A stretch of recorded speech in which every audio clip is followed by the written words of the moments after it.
Já recebi uns recados aqui dizendo que estão me ouvindo e me vendo bem, então eu vou caminhar aqui com a nossa apresentação.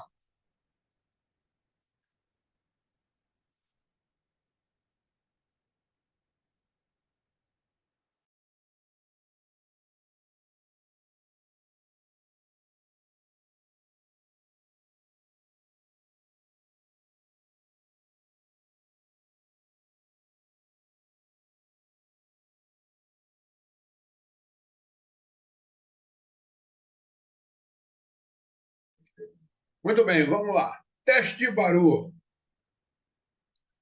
O teste Barur é um teste bastante antigo, aonde eu fico até incomodado quando eu escuto alguém chamando ele de Baruch, né? Ou então de Baruch. Ele deve ficar muito incomodado lá na sepultura dele quando alguém chama ele diferente do nome dele. O nome dele é Simon Baruch. De qualquer forma, eu tenho que me apresentar aqui, coisa que eu não gosto muito, mas eu sou o professor Henrique Bongar. Se alguém quiser me conhecer melhor, no QR Code que vocês estão vendo aí, vocês podem, é, vocês podem consultar e visitar para me conhecer melhor. Então, nesse QR Code aqui, imediatamente vocês já vão poder me conhecer melhor. Eu sou professor de educação física, eu sou fisioterapeuta, eu sou especialista em psicomotricidade, sou especialista em osteopatia, mestre em educação e desenvolvimento humano. E, para ser bastante verdadeiro, eu não sou pesquisador, eu sou um estudioso. Eu não sou pesquisador, eu sou estudioso. Ontem eu estava estudando para não ter nenhuma dúvida hoje aqui. Então, muitas das referências que eu vou citar aqui não são referências baseadas em evidência da ciência publicada. São baseadas em estudos que a gente fez e experiência que a gente desenvolveu. Eu tenho 35 anos de experiência em hospital de grande porte e 42 anos de experiência no ensino superior na mesma universidade. Então, o que eu tenho para transportar para vocês ou entregar de mão beijada é justamente experiência, muita experiência. O que eu vou mostrar para vocês aqui é aquilo que eu sei, aquilo que eu faço, aquilo que eu vivo. Então, eu não gosto de falar daquilo que eu desconheço e não gosto de defender aquilo que eu não tenho experiência. Esse teste é um teste muito importante, porque quando eu comecei a trabalhar, era um Deus nos acuda, com bota quente, bota frio, é frio 24 horas, depois 48, bota calor, banho de contraste, era uma loucura. Eu ficava perguntando, será que o joelho do paciente tem relógio, tem despertador para saber quando é 24, quando é 48, quarta-feira de cinza, Natal, era uma confusão danada. E quem me ajudou foi uma professora lá da BBR, que me apresentou a literatura que embasou tudo isso aqui. Então, Simon Baruch era um médico e ele se tornou, em 1862, cirurgião, participou da Guerra Civil Americana, ficou preso 6 anos durante a confusão dessa guerra. Foi aí que ele pôde, durante a prisão, pensar. E depois que ele pensou bastante, ele começou a pôr em prática tudo aquilo que ele pensou. E em 1889, ele foi a primeira pessoa a fazer a cirurgia de apêndice. E foi ele que desenvolveu o iodo asséptico, que se usa até hoje no centro cirúrgico e fora do centro cirúrgico o álcool iodado como bactericida. Então, ele é uma pessoa muito importante para a sociedade, principalmente na área da saúde, na área da higiene, porque ele tinha uma preocupação muito grande.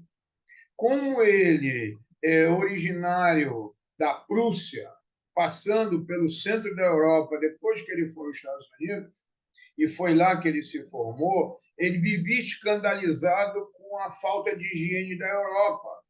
E, baseado nessa preocupação, ele desenvolveu muita coisa e entregou de mão beijada para todo mundo. Então, em 1890, ele voltou para a Alemanha para fazer uma visita aos parentes e amigos, e, mais uma vez, ele ficou apavorado com o que ele viu com os banhos públicos, né? A qualidade da água, as doenças transmitidas pela água, as doenças transmitidas pelo contato com a água. E ele já sabia que a água era objeto de tratamento. E aí ele começou a pensar em critérios para se controlar esse tipo de coisa. E foi a partir daí que ele publicou para o mundo inteiro como se devia inicialmente lidar com a água, como se devia lidar com a higiene. E aí nasceram os primeiros protocolos, né? Ele foi, em 1893, batizado como o pai da hidroterapia científica. Não é hidrocinesiologia, é a hidroterapia. Foi aí que começou a aparecer a questão da transmissão da doença, e ele desenvolveu, justamente a partir do quente e frio, o controle da febre tifoide. Então, as pessoas eram submetidas, na época, a banhos frios, temperatura baixa, para se salvar da febre tifoide, um tratamento que durava de 10 a 14 dias contínuos. Foi ele que disse que o calor, a água quente, a submersão na água quente, dá uma sensação de felicidade e um efeito sedativo. Nessa época, na Europa, principalmente no norte da Europa, no norte da Alemanha, banho frio era castigo. Então, quando criança fazia malcriação, adolescente desobedecia, o castigo era banho frio. E chegou-se à conclusão que era estimulante. Só que a temperatura do quente e a temperatura do frio, até então, não se tinha feito um protocolo de controle. Só que, para você fazer um protocolo de controle, você tem que ter alguma coisa de partida. E essa coisa de partida é uma avaliação. E aí ele criou um teste. E aqui entre nós, eu tenho que esclarecer que teste é um estresse. Toda vez que você vai fazer alguma medição, algum teste, você vai submeter ou uma região ou uma pessoa a um estresse. O teste de Barur é justamente um teste de capacidade reativa. A gente vai verificar a saúde, a capacidade vasodilatadora e vasoconstrictora do nosso paciente. Então, a gente vai fazer um estímulo mecânico na pele do nosso paciente e vai observar a resposta reativa vasodilatadora. Isso é fantástico. Agora, imagina isso nessa época, como foi difícil explicar isso para as pessoas, principalmente os leigos. Então, o teste de Barur é nada mais do que você fazer um estímulo mecânico. Na época, era feito com um bastonete parecido com um lápis sem grafite, porque era a tecnologia da época. Hoje, a gente faz com a tampa da caneta Bic. A gente vai fazer um estímulo mecânico, uma fricção mecânica, na loja anterior do antebraço do paciente e vai observar a resposta vasodilatadora. A resposta vasodilatadora, inicialmente, vai aparecer uma marca branca e, logo depois, vai aparecer uma resposta avermelhada. E, em seguida, quando a gente palpa essa resposta avermelhada, a gente sente um edema finíssimo. Por isso que é muito importante a questão clínica, porque você pode notar que o paciente custa a ter a resposta vasodilatadora, mas depois o edema aparece bem significativo. Quando ele apresenta esse edema, essa resposta avermelhada, é sinal que a termoterapia vai ser eficaz. Então, a gente vai ter certeza que esse procedimento terapêutico vai funcionar. Antigamente, botavam frio no joelho da paciente idosa que tinha doença reumática, ela gritava de dor e ninguém entendia por quê, porque não tinha se feito o teste para ter certeza se aquela termoterapia, se aquela crioterapia seria ou não eficaz. Hoje, sabendo disso, antes da gente submeter o paciente à terapia de baixa temperatura, a gente faz o teste e já sabe se vai ter bom resultado ou não. Então, a gente vai fazer essa fricção com a tampa da caneta e vai ter essa resposta avermelhada e vai palpar para poder sentir esse pequeno edema. Esse pequeno edema é o resultado mais importante para nós. Esse teste é um teste confiável, é um teste estável e nos dá muita segurança na hora de aplicar uma termoterapia, tanto hipotermoterapia como hipertermoterapia. Se você for fazer hipotermoterapia, a gente recomenda que seja de 4 a 8 graus positivo. Eu estou falando isso porque eu preciso esclarecer, porque tem gente que pega o gelo diretamente do freezer e coloca na pele do paciente. O gelo do freezer está 16 negativo, quando a terapêutica, para esse momento, seria 4 a 8 positivo, que é para esfriar a parede do vaso e esse frio não ser uma agressão, nenhum terror para o sistema nervoso central, e ele dá uma resposta de rejeição ao tratamento. Ele vai nos dar a resposta vasoconstrictora. Se você for fazer hipertermoterapia, a hipertermoterapia ela é em torno de 40 a 45 graus. Se você botar uma temperatura mais alta do que isso, o que vai acontecer? Vai arder se não queimar e o paciente vai rejeitar a temperatura, vai rejeitar o tratamento. Todo tratamento que dói, o sistema nervoso central expulsa esse tratamento do paciente. E aí acontece o que a gente está acostumado a ver por aí, que o resultado é a desistência do tratamento.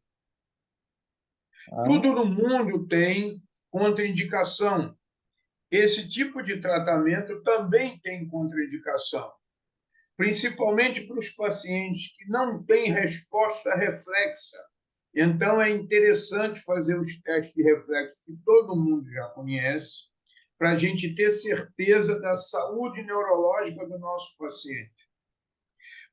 A demência, ela tem um asterisco ali, porque quando às vezes você pergunta para o paciente, isso aqui está te doendo? Ele diz, não, mas ele já tirou a mão, já tirou a perna, já tirou o pé. E muitas vezes o paciente demente ele está ausente e quando você faz a termoterapia, ela surte efeito e ele se acalma. A gente percebe que a resposta dele é uma resposta positiva. E isso só fazendo uma demonstração de experiência, uma demonstração clínica. E aqui eu não tenho opções. Paciente portador de neuropatia, normalmente o paciente com uma patologia neuropática, ele não consegue perceber as altas e as baixas temperaturas.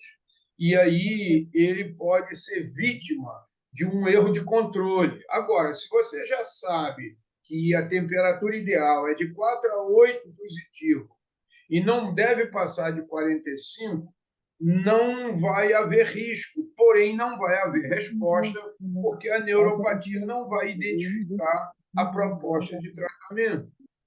Paciente diabético, ele normalmente ele evolui para as neuropatias diabéticas. E aí confunde o nosso tratamento, confunde a percepção e leva para uma ineficácia ao tratamento que a gente está fazendo. Então, eu quero convidar vocês, a partir de hoje, se tiver alguma dúvida, entrar em contato comigo e passar a usar o teste de Baru.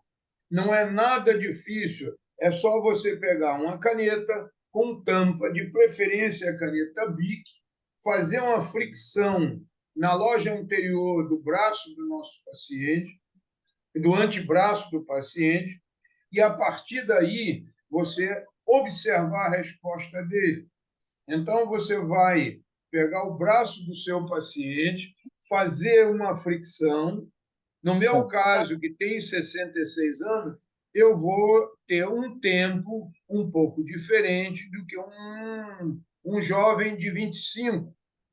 E aí a gente clinicamente vai ter que observar que você tem pessoas jovens com uma saúde fisiológica ruim, que vai custar responder, e a gente tem idosos que têm uma saúde fisiológica muito boa, que vai responder como se fosse um jovem.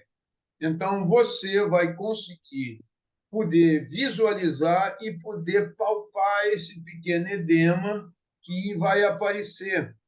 E aí você vai ter segurança na sua prescrição, você vai ter tranquilidade na hora de fazer a sua aplicação. Se você quiser ter acesso a essas informações, você pode entrar por esse QR Code ou por esse link que está disponível aí para vocês, que todo esse material que não está escondido está disponível para vocês acessarem a qualquer momento. Se vocês quiserem entrar em contato comigo, é muito fácil. Eu sou uma pessoa de fácil acesso. É só entrar pelo site Henrique Cursos, que eu vou estar disponível para responder tudo aquilo que vocês desejarem. Espero que tenha agradado a vocês. Vou deixar aqui já de antemão o que eu pretendo fazer no nosso próximo encontro, que é um protocolo de exercícios para pacientes que tenham saído de internação. Um protocolo de exercício que facilita o retorno venoso, previne os grandes edemas de membro inferior, facilita o retorno venoso descansando a bomba cardíaca. Vai ser uma coisa surpreendente, porque são poucos exercícios e são altamente confiáveis, de baixíssimo risco, que facilitam a bomba aspiratória cardíaca. Breve a gente vai estar chamando vocês e mandando um convite aí para vocês. Se vocês quiserem fazer alguma pergunta, eu não sei como é que eu aciono o microfone de vocês, mas vamos tentar se comunicar aqui.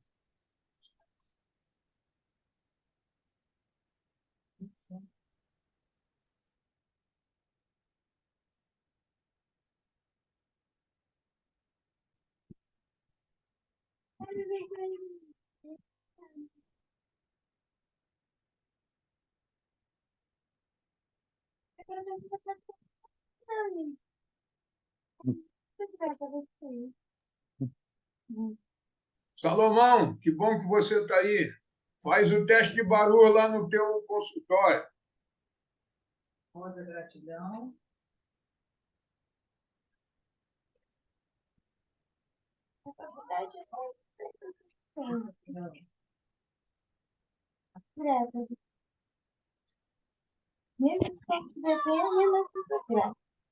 Tem alguém falando bem baixinho aí que eu não estou conseguindo ouvir. Se puder falar mais alto.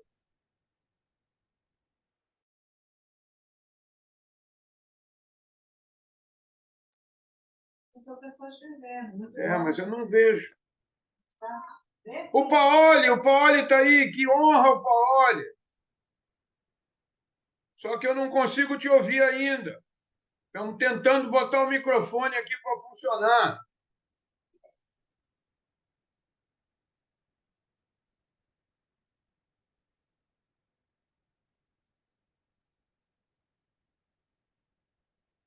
Bota o microfone no povo.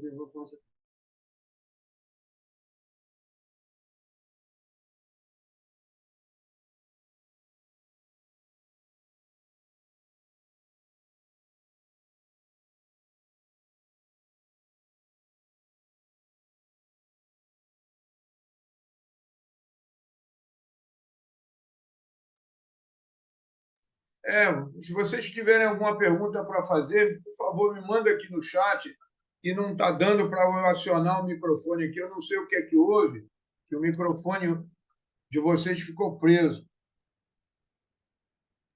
Alguém está tentando funcionando, professor.